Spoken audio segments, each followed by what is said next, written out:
Hey everybody, hope you're having a great, wonderful time. Oh man, we got a big one coming at us. Got a trip tomorrow. First, I'm gonna call it the first official run of the fall. The cattle season has arrived and here we are, rip roaring to go. I gotta introduce you to none other than my chariot for the 2023 fall run, known as Blue 3. Oh, baby, check that out.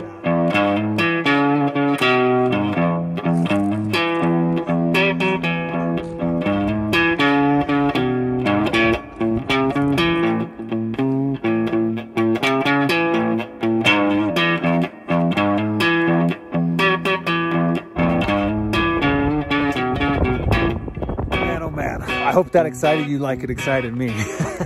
This has been a long time coming, you guys. This is not my first time taking this truck out. If you're newish to the channel, which a lot of you are in the past year, you're gonna wonder, what is this truck? And why is this guy so enamored with one of the strangest looking trucks that International ever made? Everybody wants like the classic Cabovers, right? They want like the super rad classics. They don't want these set back front axles. See that front axle? It's set back. This thing is short wheelbase. It is short. It gets around. Man, I can almost flip U-turns on a 2-lane road with this baby when I'm bobtail. I mean, I'm talking, it is short, y'all. I'll give you just a little brief history on this truck. My dad, old man Rooster, he had a 1991 blue Cabover International, okay? That is the truck that I virtually learned to do all my driving in. That's where I really came into my own as a trucker, okay, was in his 1991 blue 9800 International that he affectionately called Blue 2. So fast forward years later, you know, Rooster retired in about 2015, 2016 from full-time rolling. And I was checking things out online. I always like to kind of test the water, see what's going on out there in internet land. And what do I find? This rig. And what did I do? I scooped it up very fast because it is blue. It is a 1999, which was the last year that International made Cabovers, and it has my heart. You guys know it. I've said it 1,000 times. I will march to the ends of the earth to recreate memories from my youth, to relive some of that nostalgia. That's what this truck is. A lot of fun facts about this truck. It's not one that you see going down the road and you're like, whoa, dude, that is bad to the bone. It's not that. It is one that you look at and you're like, huh, well, that's very interesting. Now, I've had this truck out to Michigan and back. I've had this truck on a ferry on Lake Michigan. We made a video about that a year and a half ago or so. Had this truck down to the Grand Canyon. Kind of wanted to test the waters. It's a one-owner truck. I bought it from the original owner. One man, Mr. Stanley Lepo from down in Wyoming, bought this thing brand new at age 60. He recently retired and decided to sell it. So happy to be able to get a hold of this thing. This is the one that I want to turn into my cattle hauling rig, just because it's going to make so many people scratch their heads. As I was getting anywhere from the 7.5 to 9.5 range with the flatbed using this truck. I am hoping that pulling my cattle trailer, this is my hope, but fingers crossed that this truck will get 5.5 to 6.3. If I can do that, that's exactly what I'm getting with my other trucks, okay, with my newer trucks, with the Detroits in them. And that, of course, is my cumulative average. Cattle, it's always loaded out, empty back, and then we take that average. So our loaded mileage, I kind of probably want to see it around that 5 to 5.5 loaded, and then empty mileage I would love to be creeping up towards that 6.5 to 7. We'll find that out. But before we do all that, you guys, I gotta show you some of these upgrades that we did. My mechanic, Mr. Smokey Joe down in Billings. Oh, Smokey Joe, he's a good old boy. He actually reached out through the podcast, and that's how we got in touch. And he's kind of become a good friend here the last few months. And he went through and did some things for me with this truck while I was up here doing other things this summer and NASCAR and doing stuff. But we're going to start from the back. We'll work to the front. I more or less told Joe, I want you to go through it front to back. Anything you see, let's fix it. First thing we did, starting from the back, quite literally, new shocks. Okay, we put new shocks all the way around this thing. No, they're not like Road Kings or Fox shocks. They're just good old Monroes. Not only did we put them on the back, we put them on the front, and we also put them on the sleeper. But the short shaft here, between the differentials, had a little play. So he went ahead and pulled that thing out and we had it rebuilt. These rear ends, this is a rear end for those of you that don't know. Give it a little squeeze. Rear end there. And then there's also a rear end for this axle. Joe actually sent a scope up in there, wanted to flush them, put fresh oil in. He also put a scope up in there and looked around with his camera. And no filings, no chunks, the teeth that he could see, everything appeared to be well. There's those new cab shocks. Look at those babies. Oh yeah, right in there. This is where things kind of got specific. And I kind of dreamed this up. I knew that I wasn't going to have time to do it, but I wanted to find a mechanic that was willing to do something a little bit different and kind of just roll with it. And Joe, dude, you were the man for the job. Up here, you see this box here? That box is the engine battery box. This truck previously had 3 cranking batteries for the engine. I can't stand that. So I had him go ahead and put 4 in. So we put an extra battery in line. This box right here, this is the one that has the 3 deep cycle marine batteries inside of it. That's running the refrigerator, and that is also running the next item. That little treasure right there, baby. That is an S-Bar coolant warmer. What this does, you guys, it's diesel fired. Check it out. Here's the suction line right here. That thing heats up the engine. So when I'm parked, when I'm sleeping, you can fire that baby up and it will heat your coolant. It pumps the coolant through there, heats it up to a nice 150, 160 degrees and circulates it through your engine block. So essentially you can park when it's extremely cold and you can still shut your truck off so you don't have to idle. That S-Bar heater is powered off of the APU batteries, the 3 deep cycle. That thing will run off of those deep cycles. I probably won't ever get the chance to test it unless I get stuck somewhere in a blizzard for several days. But I would venture to guess that that would run that pump and that heater. Those batteries would probably push that thing for 2 days, roughly speaking. So this is where it got very unique, okay? And this is my favorite thing. See those lines right there? Those lines, they go and they connect to that heater. So when this heater heats up the coolant, it runs them here first. Those lines, they go up into this box right here, which is my heater core. To heat the cab of the truck in the wintertime when it's a little chilly, you know, you put your heater on, there's a fan under that seat that blows, and that's what runs hot air through your dashboard, you know, out your dash, to your feet, to your defroster, wherever you want it. It all comes from that. The heat goes to the heater core first. From the heater core, then it goes down into the engine. So it's heating 2 things now. It's able to heat my cab, and it's also able to heat the engine, okay? So we wired the fans inside the truck to draw power also from those deep cycle batteries. So when I'm parked there, we turn on the heater, it heats the heater core. I can turn the fan on low while the truck is off. The fans will run on low, pulling juice from those deep cycles, and it will blow hot air out of my regular old vents while the truck is off. Then it'll go to the engine, keep the engine warm.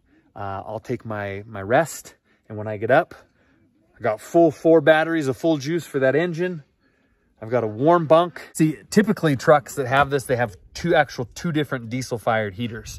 They'll have one, like the one I just showed you, that heats the engine, and then they'll have a separate one that's just a bunk heater that doesn't tie into your cab heater core and all that. It's just a separate little heater that blows hot air on its own in your bunk, okay? Now, why did I want to do it this way?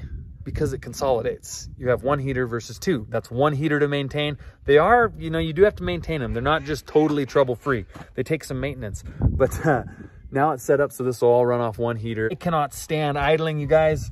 I've mentioned it before. When I see these trucks idling on these truck stops, it'll be like 55, 60 degrees out and a truck's idling. And I'm like, is it because you're hot or cold? I don't understand what you're doing. Why is your truck idling? Idling kills trucks, you guys. Ask any mechanic, idling kills trucks. Your engine is actually working. They only have so many hours of life, right? And it pulls life from your engine.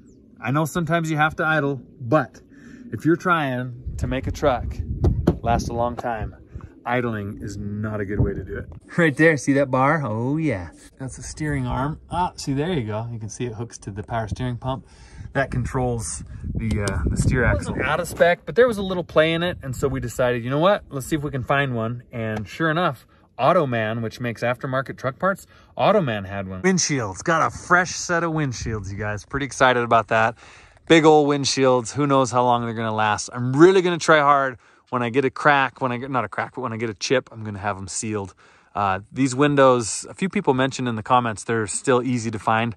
I wouldn't go as far as to say they're easy to find. We did find a set, but the guy we got them from was like, oh man, I was surprised we had these. Hopefully that guy was wrong, and they are easy to get, and he was just mistaken. But anyway, we did a review video on this fridge a while back here on the channel. Excited to have that so I can eat much better on the road. That also runs off of the inverter, or excuse me, the deep cycle batteries. There's an inverter underneath this thing.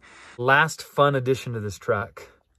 I got to take a minute and explain to you because it's something I dreamed, schemed. Actually, someone mentioned it to me almost 2 years ago. Actually, fan of the channel.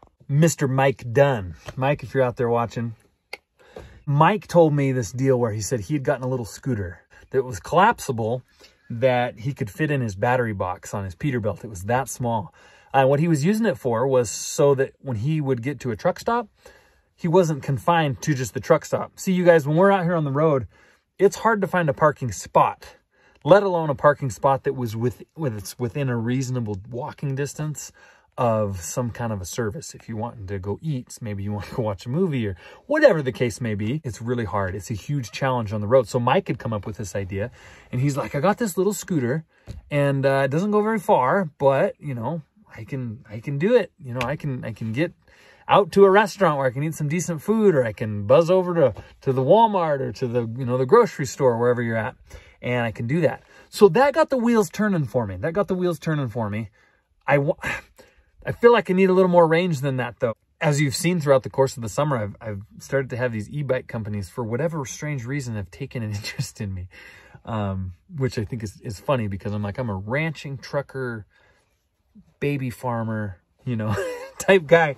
And e-bikes seem like they're typically more for, you know, people that are into the fun technologies and stuff. But I found, as you may or may have watched, who knows if you saw it or not, but I used one that I had been sent, you know, earlier in the summer, and it worked great. What I was thinking, I was like, this would be so cool to be able to take that bike with me on the road.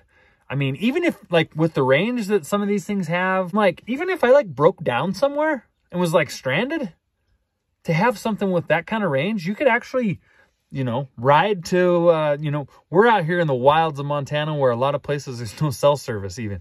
So if you had to actually ride to a place where you could use a phone or find some kind of help, I thought, how cool would it be? Maybe not totally necessary, but just another, you know, step towards being more prepared, just more prepared. I love being as prepared as I can on the road. I wanted to have a way to have an e-bike on the back of my truck. And as luck would have it, this company, Hey Bike, they have this little e-bike. It's called the Hey Bike Tyson. Like Mike Tyson, just think, rhymes with Tyson. Hey Bike, it's Hey Bike Tyson. Like, hey Mike Tyson, but it's Hey Bike, the Tyson is the model. What was unique about this that I saw as I was looking around was that it collapses into like a small square little package, and something that would fit perfectly, I think, on my deck plate of my truck. We're gonna do this together real quick. I'm running out of time. I've got to leave in the morning to Kansas. That's the other side of this. I can't remember if I mentioned. Since I need to get this bike mounted on the back and get it protected. And then I also need to hook up my cow trailer, change 2 new tires on the back so that we can roll on. And this thing will provide, it's substantial enough that I can actually go across town to anywhere. Like, there's a place 10 miles across town. Sweet, let's go there. Let's go check this thing out. In the end, ultimately, you guys, it's about trying to create a little better quality of life on the road. You're not just stuck. You're in this thing all day long, and you're not just confined. Most truckers nowadays, they end up in a truck. They don't go anywhere. They pull over for the night. They crawl in the back. They go watch movies. They play their video games, whatever their thing is. I want to be able to get out and you know, truckers see the world, but they don't actually see the world. They miss out on so much stuff. So it's an effort to try to have a little better quality of life, I think, for a price that's not all that outrageous. So we're gonna try this out and see how it works. All right, y'all, here it is. I'm gonna show you how it collapses. It's kind of a small wheeled, it's a funky looking thing. It's got a cargo rack. I've got saddlebags for it, and you'll see how I'll show you. It's funky, but I've been driving this thing for the last month, and it's done well. I've been back and forth a million times with it, and let's see if it fits. I told them that, especially for this bike, without saddlebags, kind of has an old, look at that. Without saddlebags, it's not gonna do me much good. So my point in having it in large part is to be able to go and get groceries on the road. Okay, they're rigged up. Quick little snaps, a couple under the bags, a couple on the top. I think I may have put them on backwards, but it doesn't really matter. So we gotta get on the road. Okay, so this is kind of what's cool. We break down this handlebar like so. This button goes up, that goes down, handlebar drops. Okay, good work. And then this button here, that opens this thing up this way, folds around in half, like so. The plan now is get it up on the truck, figure out a way to strap it down and cover it so it's protected. They're fairly weatherproof, but it can get kind of gnarly behind a truck. Okay, now I'll be the first to tell you that this is probably going to need some kind of an adjustment. It shouldn't be all that rough of a ride where it's sitting at, but so it has kind of a stand under here. See that? See the little cow poo on there? Anyway, it has this stand, and that stand sits right on my cross member. The back tire also sits on the cross member. Well, actually, it's not quite touching. It looks like it's balancing mostly on the stand and on the front tire. That's how she lays. I ran a strap, and this is where I say I probably have to adjust some stuff. Ran a strap up the back through the rack, a little around the seat, a little down through, cranked her tight. That'll probably change, but anyway, that's how it sits. What do you think? Looks like some kind of a, you know, I don't know. It almost looks like a wheelchair from right here because of the sprocket and then the big wheel in the back. Got a cover I'm going to try to rig up for it as well. So what? I know. You don't even have to say it. It's not the most perfect thing. What I ended up getting, you guys, found like a pallet cover. There was a tarp that was actually stitched and designed to cover a pallet. Now, ideally, I would like something that's kind of custom made, a canvas thing that just kind of sets right down over the top, and then I can just hook the bottoms of it to the frame somewhere. I don't have the means for the customizational situation, so we're going with the blue tarp. At least it matches the truck, y'all. Just enough that everyone's gonna wonder, what does he got going there? What is that? I'm gonna let you in on a little tip of mine, a little secret. It's so thick that you can't really run it. It's not very pumpable, they say. One of my favorite, actually my favorite grease to use, like baseline grease for my fifth wheel plate, calcium sulfonate. It's so thick. I'll show you. Okay, I mean, it's like yeah. It is, well, you can tell. It ain't like your typical grease. I mean, it is thick. I find that it works pretty well on these fifth wheel plates. You don't got to go nuts, you guys, when you grease these. If you're new to the game, you don't got to go insane. You get a good kind of grease that'll stick real well, like calcium sulfonate, and baby, oh baby, you don't have to buy it in a bucket either. You can actually get it, yeah, that'll work. You can get it in a tube. Try it out. I'm not endorsing that for anybody, just my own personal little fave. Last thing I forgot to tell you guys about this bumper. That is straight off old Blue 2. Custom made back in 2000.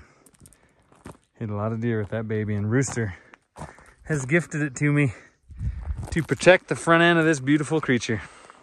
I'm going to show you what I mean about this old thing just flipping a U. Just my little cement pad here in front of the shop. Let's see if we can make this. Oh, it's so close. I have to back up one little time so I don't run over the grass. Don't ever run over the grass. Oh yeah, the old Cabover out the window. So the to-do list I got to get done before I can leave in the morning. I've got to get hooked up to the cow trailer, obviously. I need to put new back tires on the cow trailer on the back axle. So we'll do that. I need to, I just titled that trailer, it's new to me. So I need to get the plates on it, and that's pretty much it. Oh, I need to get the scan tool to keep in here. This I've got an old scan tool for these Cummins. Help you diagnose and see things if you have any. Hooking onto that trailer. You ever wonder about that old Cabover? Oh, baby, oh baby. Your time will come. Your time will come.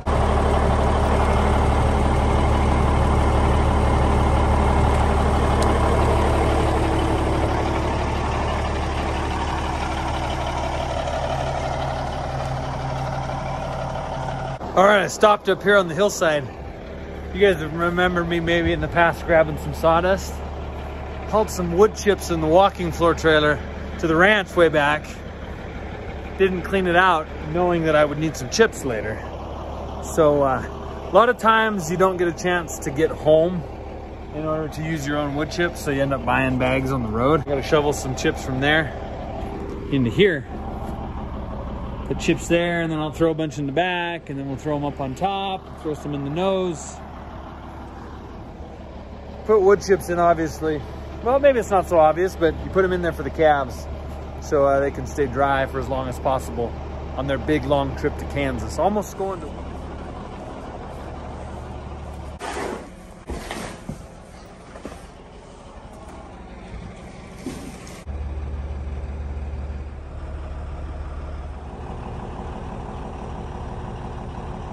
All right. Always something else. There's always one more thing to do. The bike's just gonna blend right in.